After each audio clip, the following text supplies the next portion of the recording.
good.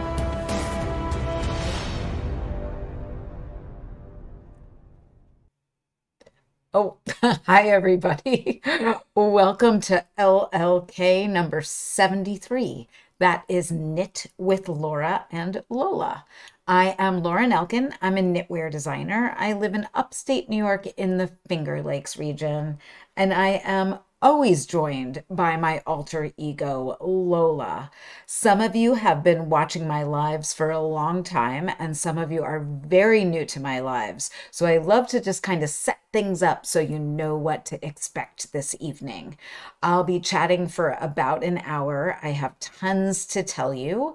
If you are watching live, there is a live chat happening right now that you are welcome to chat away with people in. If you're watching later, you can have that playing to see what people are saying. What I try to do to keep this fun for those of you watching now and those of you watching later is I don't read the chat a ton while I am talking. And that is because I think that can be very distracting for people watching later. I do look over every now and again to see if there's any questions, but at the end of the live, I will make sure to say, if you have any questions, now is the time to ask them. And I'll look over there and see if there are any questions. Everything I talk about, I have links ready for you.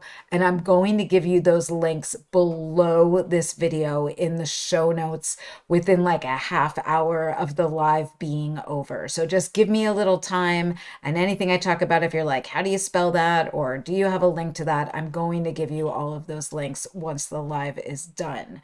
So, I know, I bet some people are asking about what I'm wearing. That is my gut, that is already being asked in the chat, and that is always the first thing I talk about because it's the thing that people always ask because it's what you see first when I'm getting ready to talk.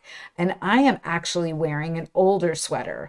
This sweater I'm wearing is artichoke French. This is the third artichoke French that I knit. I don't actually remember the exact year that artichoke French came out. It might have been like 2016 or 2017, somewhere around there. It was part of Isolde's Rhinebeck sweater book. The original one I knit was in green, and I'm like eating some artichoke French at Rhinebeck, which is New York State Sheep and Wool Festival. And this version I knit maybe 2 years after the book came out, and I put a cowl collar onto it. All of the information about what I'm wearing, like the yarn, which is knitted Wit Aran in Prussian blue, which is no longer being dyed, unfortunately. All of that information and how to do the cowl neck is on a project page in my Ravelry notebook, and I will give you the link to that. I love this sweater. I will say, if I go to the overhead camera for a second, those of you who haven't watched a live before, we do have overhead cameras for teaching you things. This is a Aran weight superwash merino, and you can see looking at it that it's a little pilly and worn. I've worn it a fair amount around the house, and y'all know that the yarns that feel the best against your skin and are the softest when you touch them at the yarn store are the ones that don't wear as well. So the original yarn that I knit this in is Jill Draper Make Stuff Empire, which is 100% Rambouillet wool, and the two sweaters that I knit with that are still in stunning shape. I don't actually have either of them. One of them is off with samples for the book, and the other one I made for my daughter. And she has that one, the lucky girl. So one day I might have to get another giant ball of Empire from Jill and knit another one in that, because this one definitely is having its day. So thank you for asking about artichoke French. I'm, again, trying not to read the comments, but it's hard because I can see them coming up on the side, but I'm being good.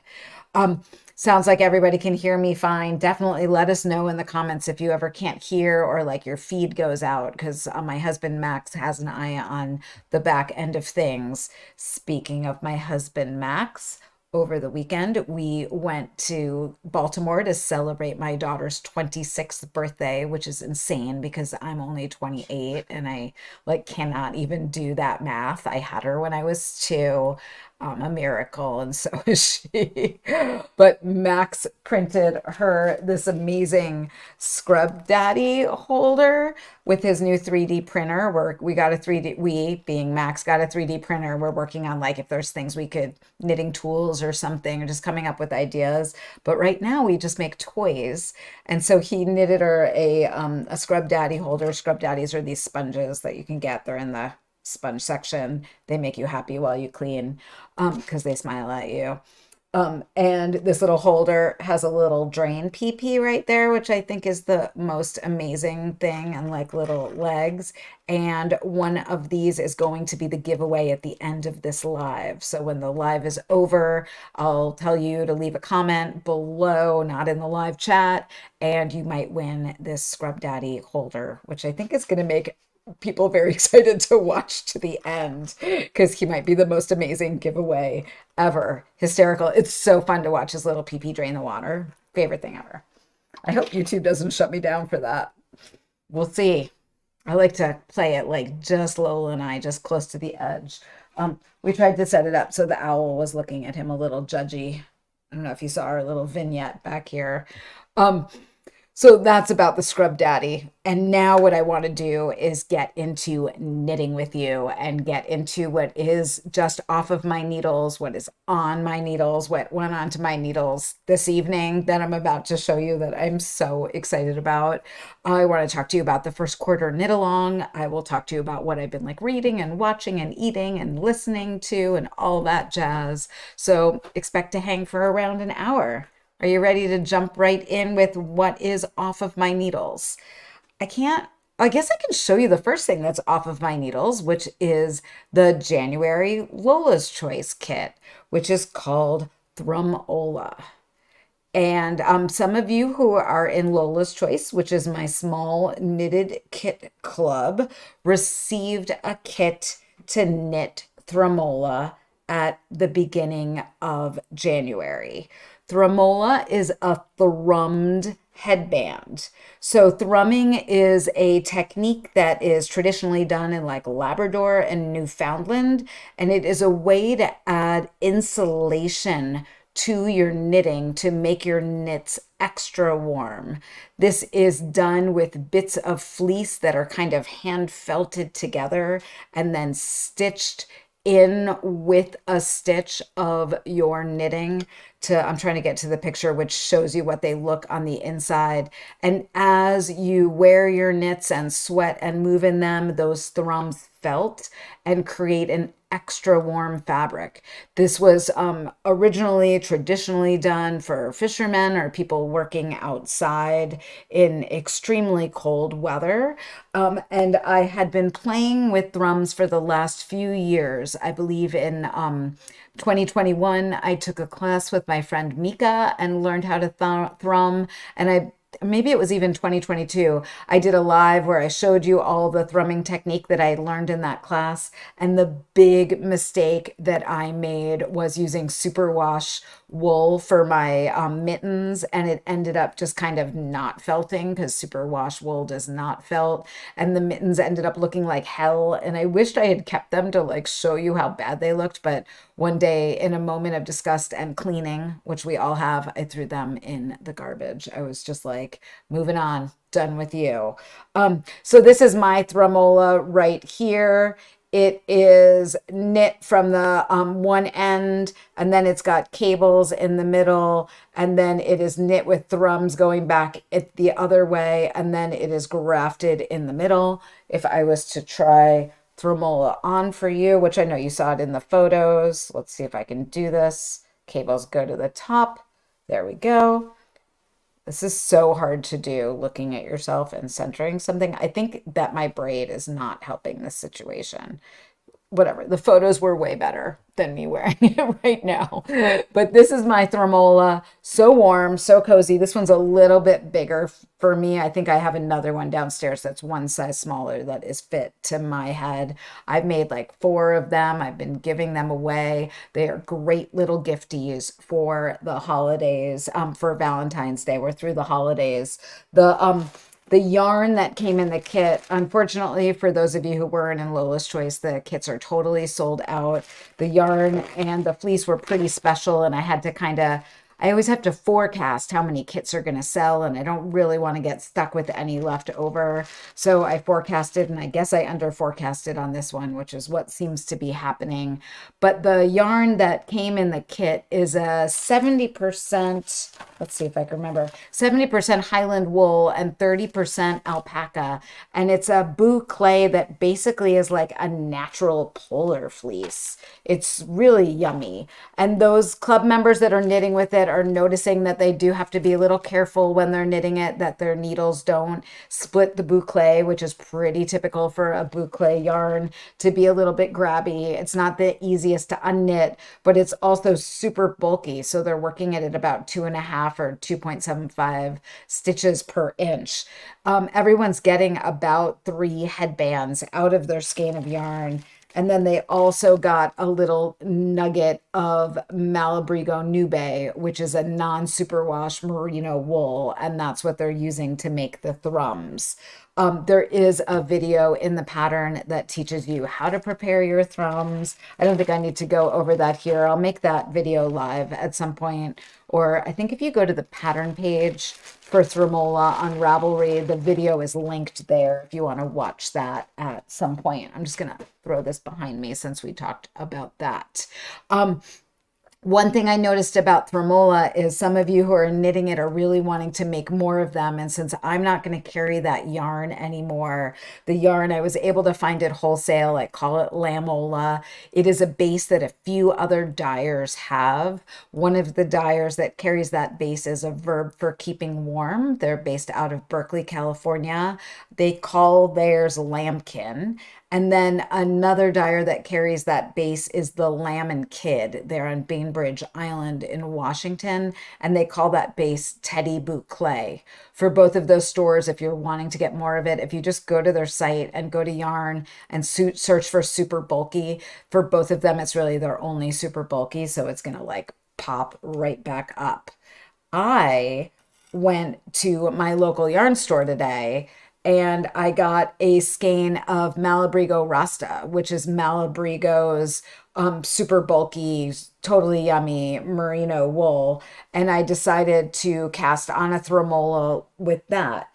As you can see, the look is very different because the Malabrigo Rasta doesn't have that like fleecy boucle floof that it has. So it's going to make a Thrumola that has much cleaner lines. And I bet you this is going to be done by tomorrow. And it's going to match something I'm about to show you in a second that nobody has seen yet. And I'm very excited to wear them together for a photo shoot. But I figured since I had this on my needles and I'm kind of obsessed with it, I would show you how to work a thrum if you want to see that, for those of you who haven't seen that before. So in the pattern, I'm right up to where I'm placing my last thrum, and I've already prepared my thrum right there. And what I'm going to do is take my needle tip and go into the stitch underneath the needle. And then I'm going to wrap my thrum around that needle and pull the thrum through. And then I'm going to go into the stitch on my needle. And the thing I didn't say is you want to make sure that your working yarn is all the way off to the right when you go to do that. And then I take my yarn and bring it over my needle and pull it through. And then the final step is to pull your thrum up and over that stitch. And then you'll see it looks just like a little bit loose. I can even overhead zoom. Look how slick that is. If it looks a little bit loose like that, then all you do is come to the back and tighten things up a little bit. It's pretty cool to look at the backside and you can see all that warmth and insulation right there.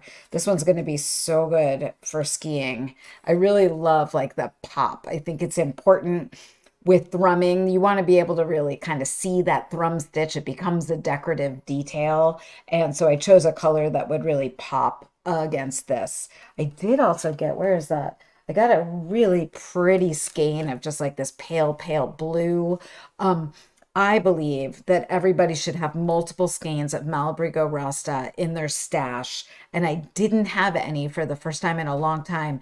And that is because if someone stops by my house and they want to learn how to knit, this is the best yarn to learn how to knit with. Somebody can make a cowl super quickly if you cast it on for them and start knitting a round or two and hand it to them and show them how to do a knit stitch. They'll just keep going around and instantly have a cowl. So I typically have it lying around, but I guess I kept getting people going knitting with it. But I think this one's going to make, not for me, I don't think that's my best color, but this with some like fun variegated roving is going to be really pretty for Thrumolas. And I'm excited to see like other yarns you all start to play with for them. I think what's unexpected about Thrumola is I've never seen a thrummed headband before. I've seen thrummed mittens. I've seen thrummed slippers. Knitty had a scarf this year that had thrumming that used like little bits of scrap yarn. That was really interesting. And that was worked in the round. So it was kind of insulated and like, I guess a little bit poofy, which was cool.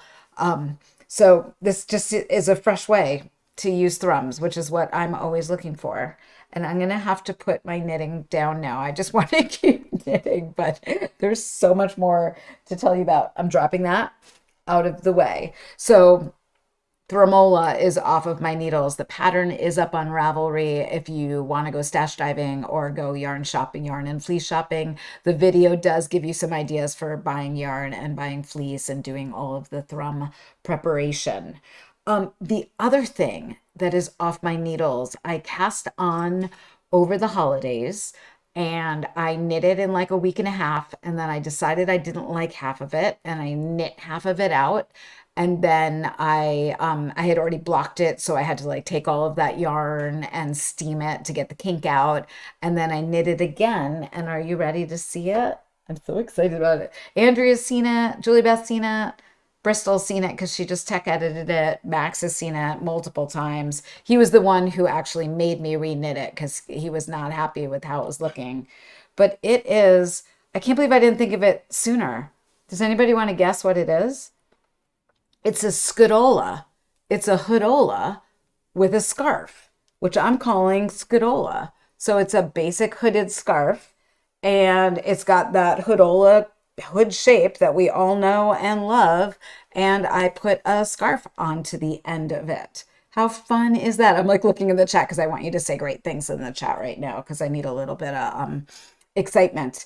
So I haven't quite decided when Scodola is releasing. It's going to be a little bit dependent upon when we can get testing done. I have a testing thread already set up in the Ravelry group that I'm going to like hit go on the moment that we're done with this live. I'd love to get a few people, just a few fresh eyes on it before it goes live. It's very similar to Hoodola in that it is a blank canvas. So you could do color work on it. You could do a fade. I would love to see someone get some Freya fibers. I'm actually thinking about getting some Freya to do one.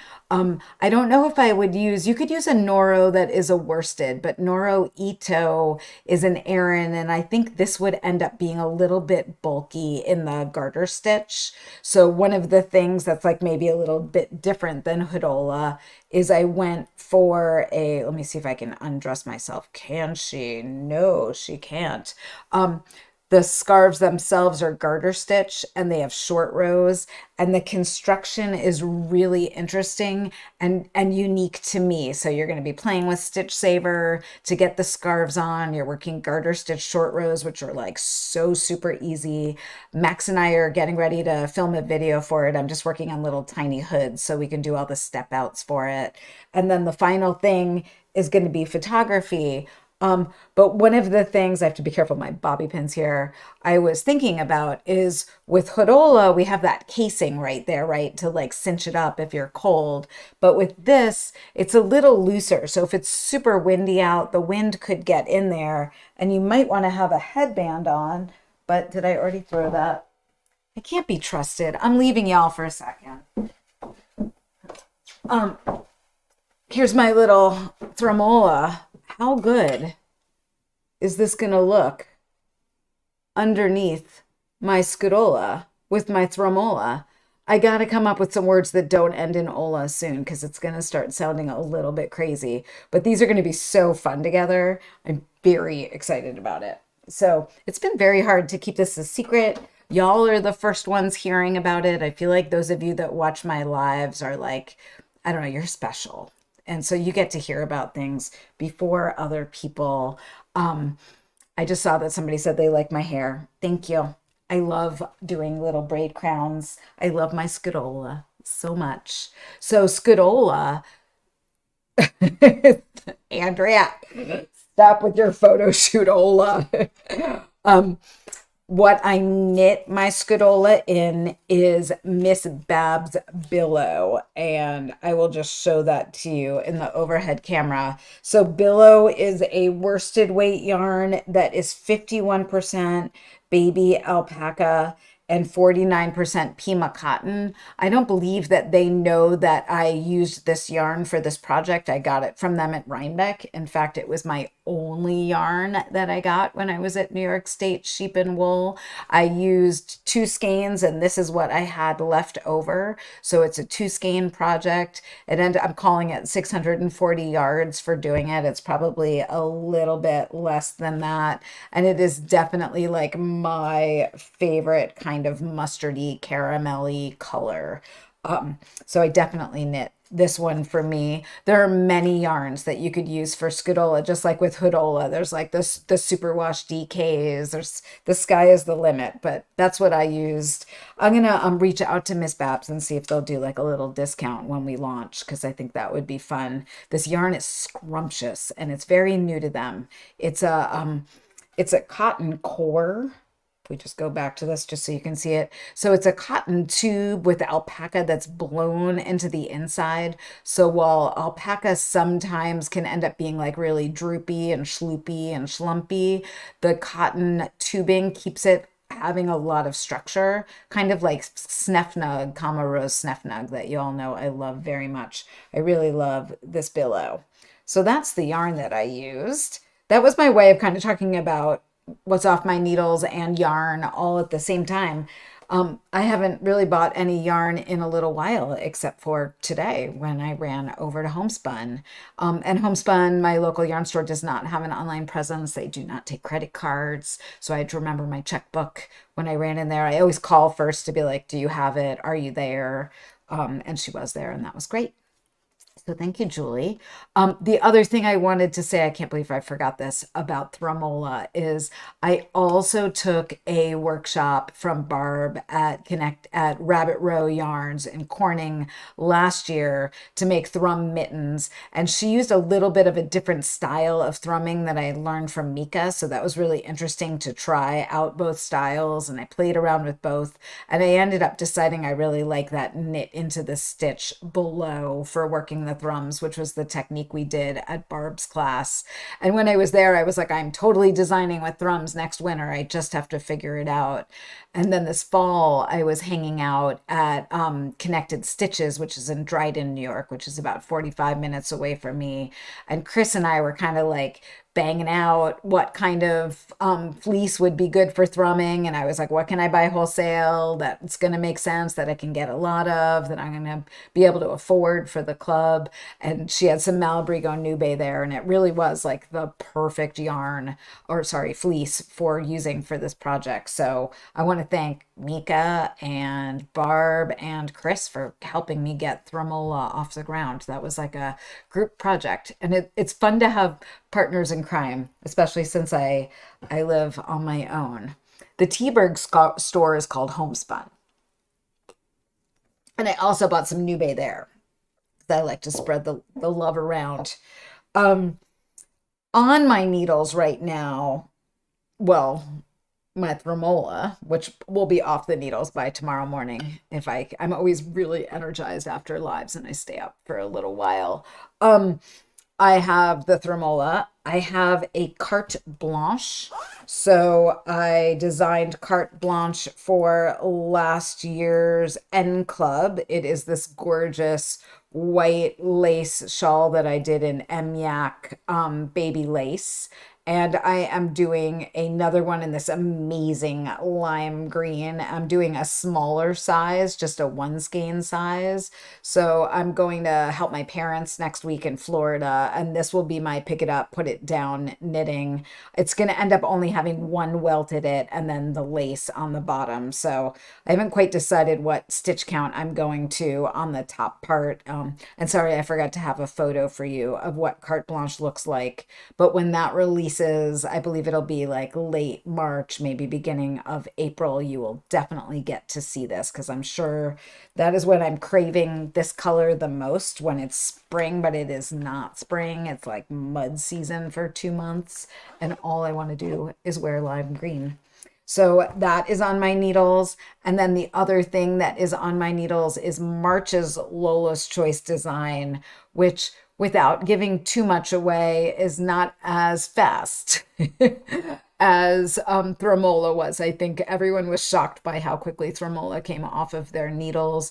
The March design, I'll keep you knitting for a little longer, and that will be great because right now we are having the 13th annual first quarter knit along.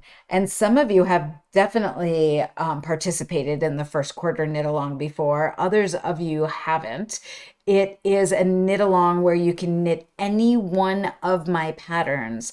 The knit along is happening in both my Ravelry group and my Facebook group, and we have prizes every month.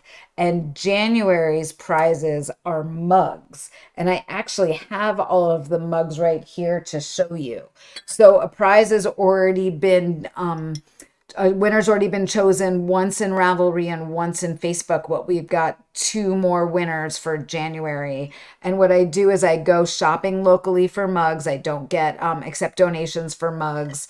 This beautiful mug right here, I went into my friend's store where she has like like 12 or 15 artisans that are in the shop up at the Ithaca Mall, and this guy was behind the counter knitting these like tiny, he was totally knitting little things for his ceramics that he was making. He makes these little ceramic animals, and then I told him I was looking for mugs, and he's like, well, this is one of my mugs, and I loved it. And then when I went to make all of my purchases for him, he made me wait because he wasn't done with his row, and I was like, oh, I just love this whole experience so much. I was so there for it.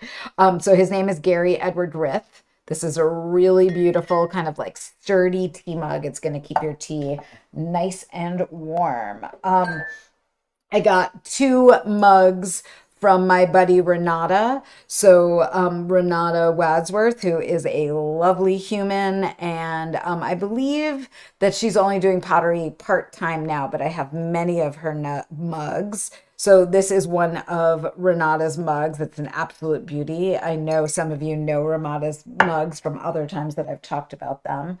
And then this is another one of Renata's mugs that's a little bit different. She does a sale every December, so I hit her up and got a few mugs for the giveaways. But I love like the sizes. You can't see them as I'm putting them next to each other. And then the last mug I got is a pretty special mug. This is a new to me potter, and I really want to keep this one, but I'm going to give it to you. It's from Smoke Pale Studios in Pompey, New York.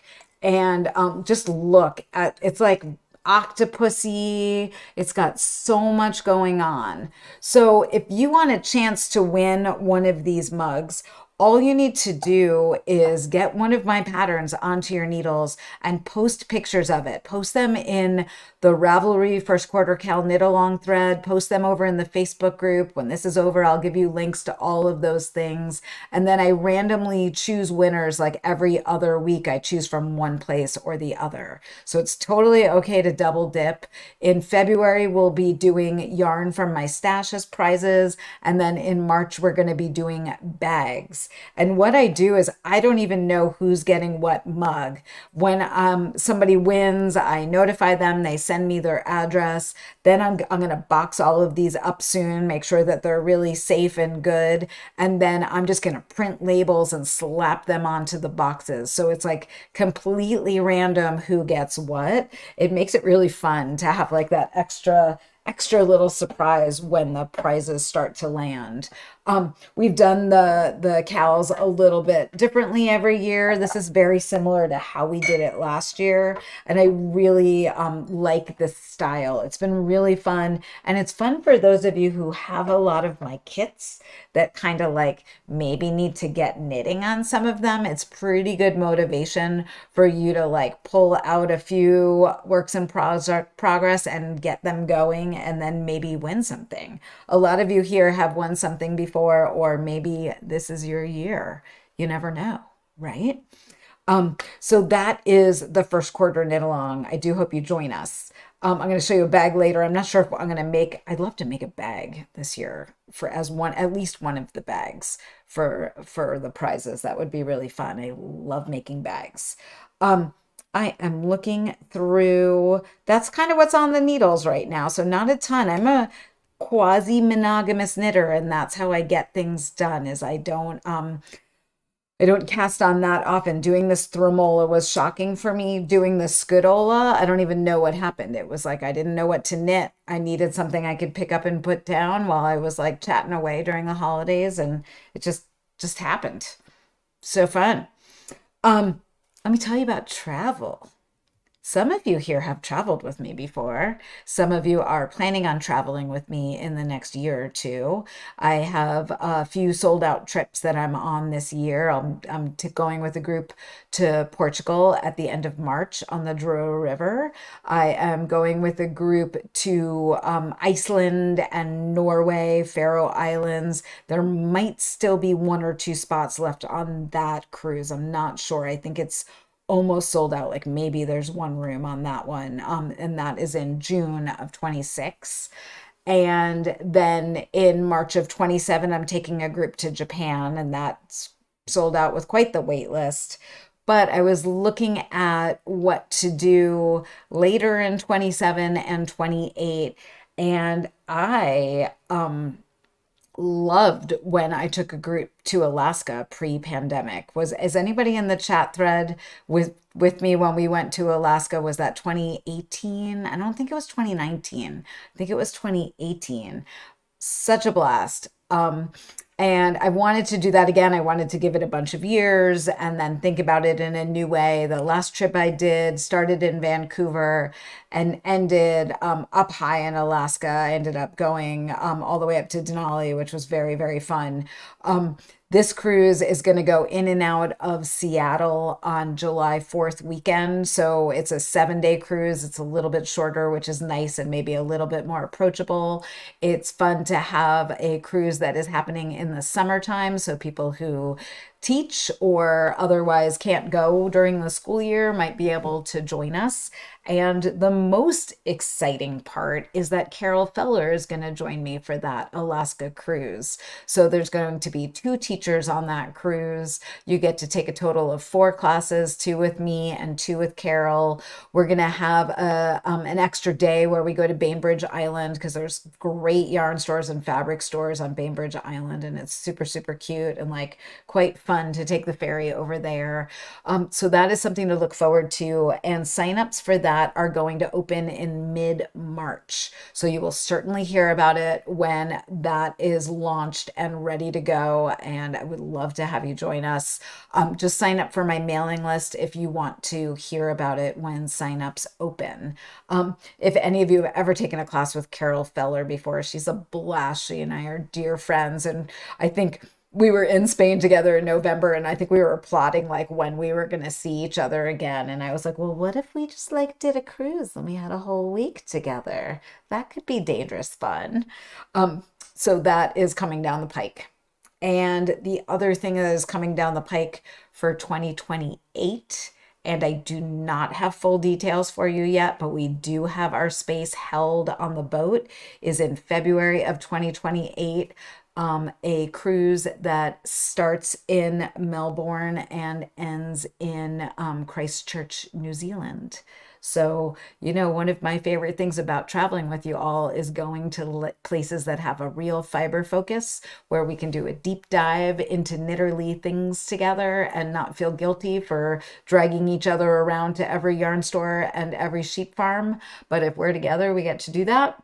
because that is the focus of our group trips and an absolute blast. Um, so those are just things coming. I know I said I was doing some teasing in this live, which I don't think I've ever teased so hard in a live. Again, mailing list, that's how you're going to hear about things once they are open. I, over the holiday break, did a lot of sewing. So we are kind of resetting a room in our house that used to be a dining room and then became a living room where we had a TV when my daughter was younger and we would all want to like watch a movie together and hang out. And now it's a dining room again because my parents gave us a gorgeous dining room table they didn't have room for anymore, but I've turned it into a sewing room. So I'm very excited about it. I've made it so it can flip into being a dining room when it needs to be a dining room, but it is pretty sewing room focused. And so I am working on my first quilt. And I have a photo for you just to give an idea of what she's looking like in process.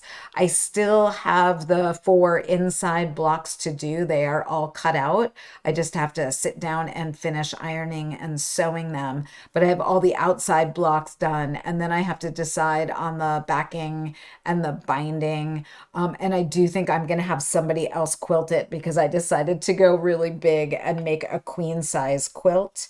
This is called the Galaxy Twist quilt. I do have one square right here so you could just kind of see it more close up. I'm having a very good time with it. Do not look at my points too closely.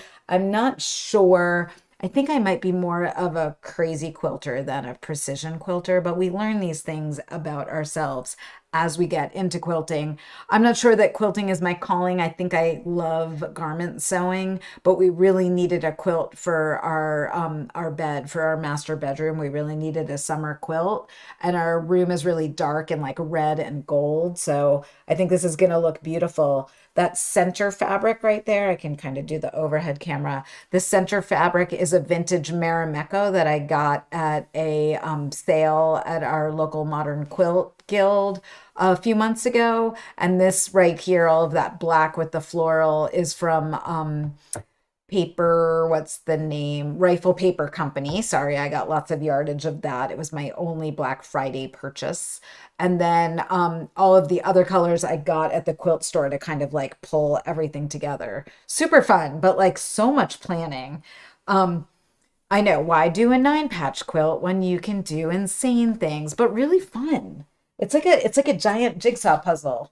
I always kind of knew I was going to like it, and I've always said I'd do it in retirement, but I really also love making clothing. The other thing I sewed over break, and I don't have a photo of it because I don't, when I gift people things, I feel rude being like, okay, stand there so I can take a picture of the thing I made you. So I made my daughter a sandhill sling, which is kind of like a cross-body bag that has a strap. And I had made one for myself for travel a few years ago and worn it a ton, but it needed a little bit more structure and it also needed a zipper on the back. So this is one that I have in process for me in waxed canvas. So I can actually get rid of these lines if I decide to with a hair dryer. You guys got to help me out with my words tonight with a hair dryer, but I actually love the way wax canvas gets all distressed. And Bella's was actually the waxed canvas. I can kind of flip it over. The whole bag was waxed canvas, and it's great. It's a really utilitarian bag. She really loves it. But I decided for mine that I wanted to use a little bit of this wool fabric that I got when I was in Ireland last year. So I have that wool for the front and then the waxed canvas. And then I also use some vintage Marimekko for the inside lining. And this Marimekko I got at that same sale as the other stuff.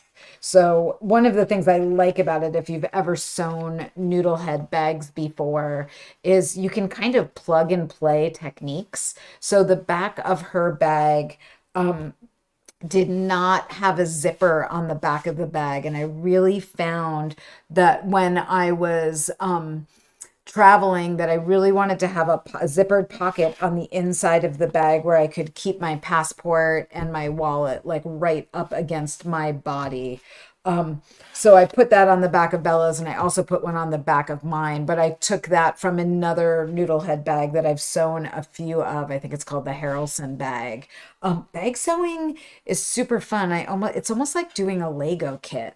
Like you just do exactly what it says. And in that case, I like jumped over to another bag and I did do like a little bit of measuring in math to figure out how to get that zipper in there, but it wasn't too hard to take the instructions and kind of like apply them to another piece. So I love bag making. Very fun. Little side passion of mine, which is why I think it would be great fun to make at least have one of the bags that I make that I do for the giveaway for March be one I make. I hope I have time.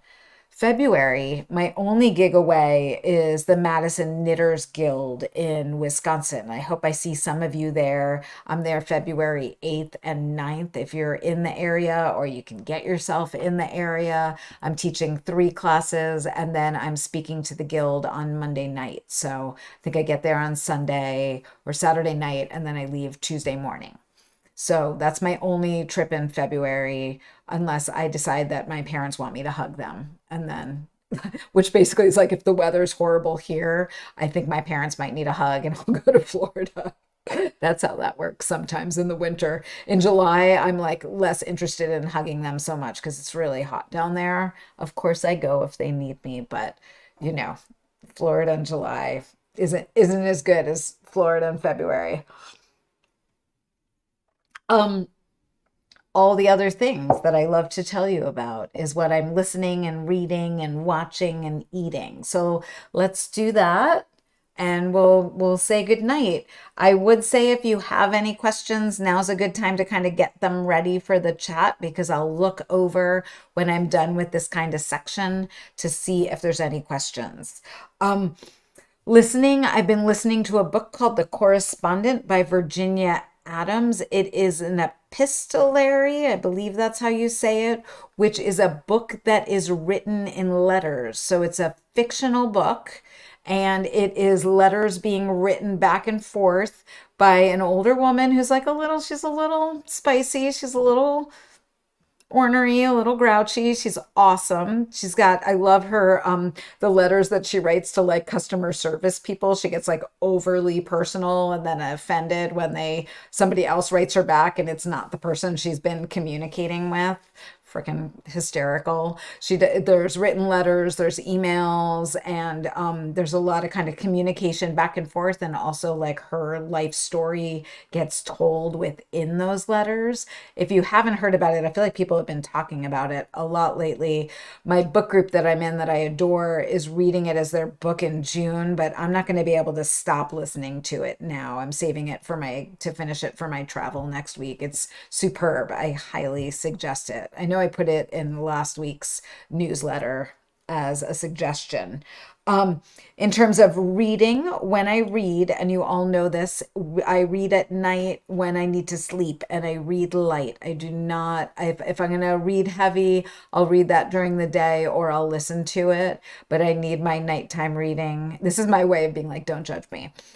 So I just finished The Mysterious Bakery on Rue de Paris by Evie Woods. She wrote The Lost Bookshop, which I had read a few years ago and really enjoyed. I don't think the writing was as enigmatic as The Lost Bookshop, but I did enjoy it, and I certainly finished it and read it in just a few nights. It was a quick read. It's historical fiction based in a bakery in a village outside of Paris. There's like a little supernatural thing happening. And a bit of World War II Holocaust background that kind of kept it relevant to that village's history. So I did enjoy that book.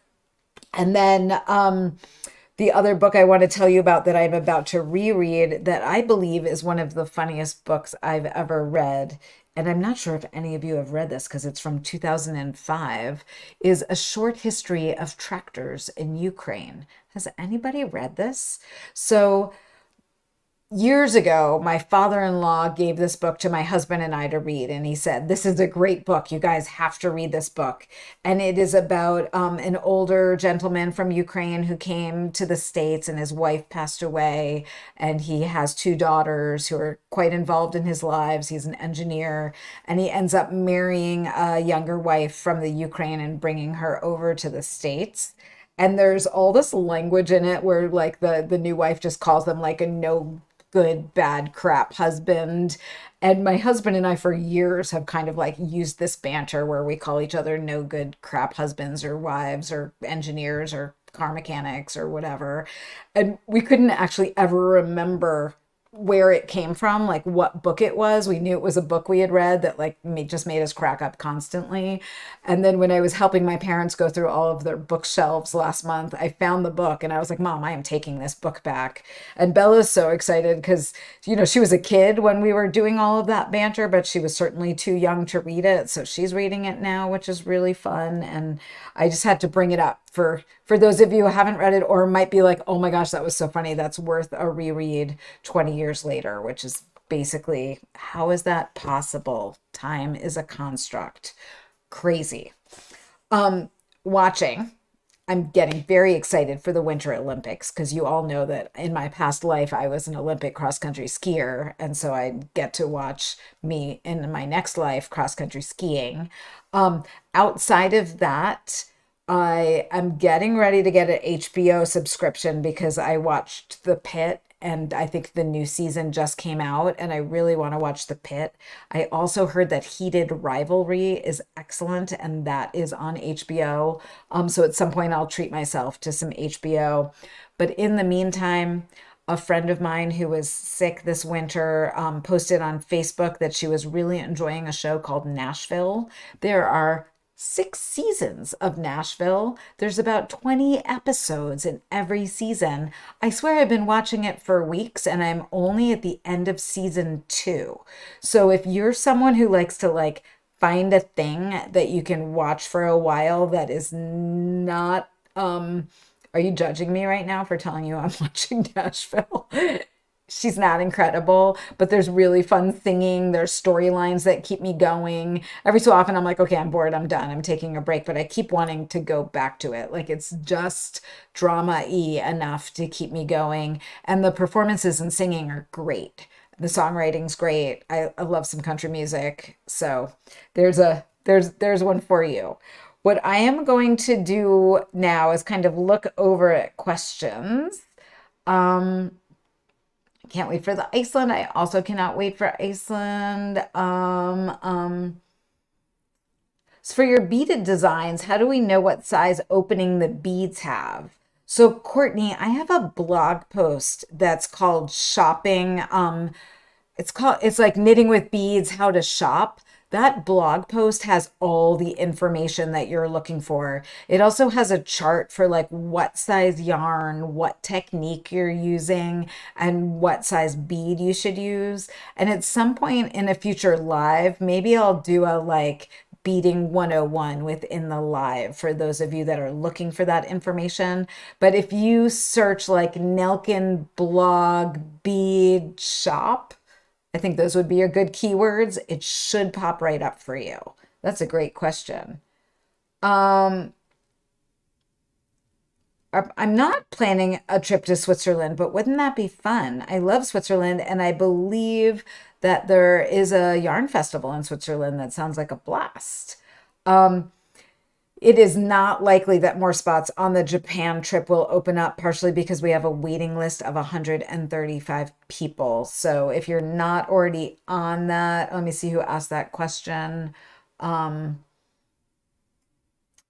I lost the question because the chat keeps coming. So if you're already on the waiting list, it's a slight possibility as things come up or payments don't come through, but it's not going to open up again to more people. I'm just seeing if there's any others. Heated Rivalry is amazing. Okay, I'm so excited about that. Streaming service for Nashville is Netflix. Can we expect Barcelona mitts pattern to be released soon? Yes, we have a bunch of patterns coming down the line. I've got yarn on order for Barcelona mitts and close kits. And as soon as those kits are made, which should be by the end of the month, if not a little sooner, that's when the mitts pattern will release with more kits. We also have that little baby hoodola, the Caltipus hoodola mashup that I showed you in my last live. The testers are just getting finished notes to me. So that, I don't think it'll be next week, but probably the week after that will come out. And then also Scodola. So you guys have a bunch of new patterns coming your way for the first quarter Cal. Amy said she's been watching the Great British Sewing Bee. I took a break from that. I need to go back to that. I really enjoyed that. I watched All Her Fault on Peacock. I loved that. Yes, Kelly, I'm listening to the correspondence and it is awesome because I'm listening to it on Spotify actually, but they have different characters reading the letters. So you have really, really clear voices for the kid and then the older neighbor who she writes notes back and forth with, and the customer service people and her friend in Spain or France. Maybe that's her brother in France. They have all different characters reading them. So I feel like I'm getting to know them in a deeper way, almost maybe than if I was reading it, which is really fun. I really hope I do another Japan trip too, and that is a big possibility. So, no, I am not going to sell. You guys are coming in with the questions hard. I am not going to sell any more Lamola in my Etsy shop. And that is one, because the minimums are really high for purchasing it. So you can get it from Verb from Keeping Warm, or you can get it from the Lamb and Kid. There are different price points. The Lamb and Kid, I think, was like $21 a skein. For Keeping Warm is naturally dyed, and that was $39 a skein. But Andrea knows this. I do all of my kit shipping and everything out of my house. And I really love working in my pajamas. And it's almost become like a work mandate for me to keep kits small or limited so that I don't have to like move out of my house into a warehouse or like become a yarn store or similar. That is just not my life goal. And so the problem with the Thrumola kits, when we built them, the studio was like packed. And it's part of why I had to sew in the dining room, because you couldn't even like move in the studio. It was really frustrating in there. So I need to keep kit sizes down, and I tend to do runs of kits and then you all buy them and then I move on to something else. And then sometimes I bring things back in waves, but that's how that ends up working out well. I love that you guys are just all talking about love and the Great British Sewing Bee. I feel like we're all in sync with each other because that's a great one. I ship all over the world. So happy to ship anywhere. We've got that figured out pretty well now. The final thing I haven't told you about is eating before I say goodbye for this live. I always kind of tell you a thing I've made since we chatted last. And a few weeks ago, the New York Times told me that I would really like making this cabbage and rice soup recipe. And I was out walking with my friend and I was like, do you think this sounds good? It's got Parmesan rinds and cabbage and thyme and lemon zest and rice and onions, and or maybe it had leeks in it. And she was like, oh my God, that sounds amazing. Send me the recipe. So I made it, but I messed up and I didn't add enough liquid. So it kind of became a risotto, not a soup. I think it's like one of the yummiest things I've ever eaten in my life. The other member of my household is snickering right now.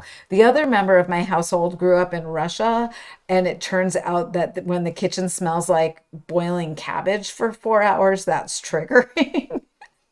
So although it was tried, it didn't get the 2 thumbs up. So I made so much that I have some in the freezer, so I get to eat it a few more times, but I'll give you all the link to that. What's really funny is like right after Kate and I went for that walk and she and I both made that recipe, we both got served things on Instagram that said 2026 is the year of the cabbage. So you all are going to start seeing a lot of cabbage out there. Like I love roasting cabbage. That doesn't seem to be as triggering in my kitchen. Roasted cabbage is boiled cabbage.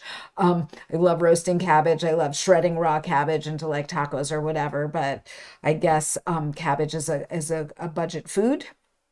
And I'm all here for this rice and cabbage risotto soup recipe I made. So yummy. Speaking, this is a good segue to food. Knit for Food signups are going to open April 11th. And April 11th is going to be the next day I do a live. So I'm going to wait to tell you all about Knit for Food until February. Sorry, did I tell you? Said signups are opening February 11th. The actual knit-a-thon is on April 11th. Sorry if I just messed that up. I'm clearly done for the night. So on February 11th, which will be my next live, you will get to hear lots more about the Knit for Food Knit-a-thon, which is a 12-hour knitting marathon. It is our 6th year coming up. So the winner of last month's live, which is it was a Gina pendant in the red eye, which was like really stunning and strong and bright, is Judy Siver 3988. And she said she was also in a sewing mood, and starting Saturday she started to sew drop zones, which I had never heard of before. She was making them for all of her friends. And I went and looked up the pattern. It's from By Annie, and it's a super cute little bag that kind of folds open. It looks really fun to sew. So Judy, get in touch with me. You can email me at laura@nelkindesigns.com with your address, your shipping address, so I can send your Gina pendant out to you. Congratulations. This month's prize is the viral Scrub Daddy holder printed by my husband's new 3D printer. It's going to be printed in, I'm not sure if we're going to end up actually doing the Knit for Food colors or my website colors. It'll be one or the other. It's going to be an amazing Scrub Daddy holder. It will have its little pee-pee drain. And don't leave a comment in the live chat because we are saying goodnight. When this live is over, leave a comment under the video. So you can't leave your comment until the live is over. Why don't you tell me what you are knitting for the first quarter cal? That is what I would love to hear from you. Let's make winning Mr. Scrub Daddy link to working on the first quarter cal, which seems like it makes sense to me. I'm so happy to see you getting some of my designs on and off your needles. So thank you so much for watching. Happy knitting.